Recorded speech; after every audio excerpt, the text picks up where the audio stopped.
adieri ma hie ni kane wan gi senet matiyo maber mang'iyo ratich jopiny. Senet nokoningo bed ni kalo chikni. Ke senet noningo bed ni rango kaka nowacho ni loso ute en mar jo county. Loso ute ok en mar sirkal mamalo. Koro gima ne ber en ni kan senet nok nyal kalo gini. To gima ng'eyo ni sirkand Ruto ni parliament oriwo bura to gi senet gin jok maluongo gi ni conveyor belt. Ok apar ni jo senet dhi tamore kalo chikni, gidhi kale nikech gin jok ma yudo ni order from above ni jatend piny owacho ni nyaka kal gini.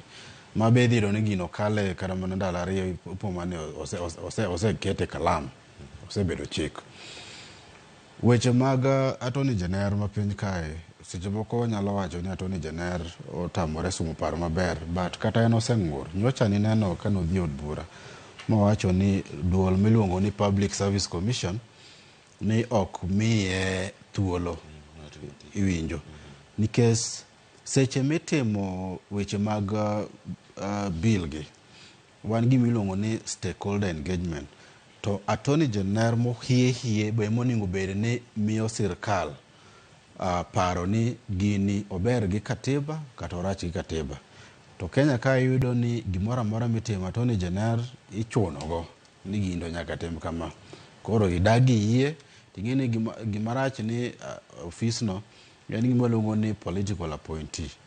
Ma king'ur ne to ing'eni kiny ne to osegoi mana kalam. Mabe mana achiel kuom gima onego bed ni timo ni attorney general onego bed actually kineno Office of the Director of Public Prosecution to gi kar attorney general be ni Director of Public Prosecution o enjoy gimiluongo ni security of tenure, but attorney general ok enjoy. Ma sani be aparo ni mano achiel kuom mistake man watimo, ma ker ka donjo to donjo gi attorney general mare. Uhuru no biro gi mare, Ruto biro gi mare, machielo be nyalo biro gi mare. Koro bill ni ok en bill mano onego bed ni kalo to ang'e ni gidhi kalo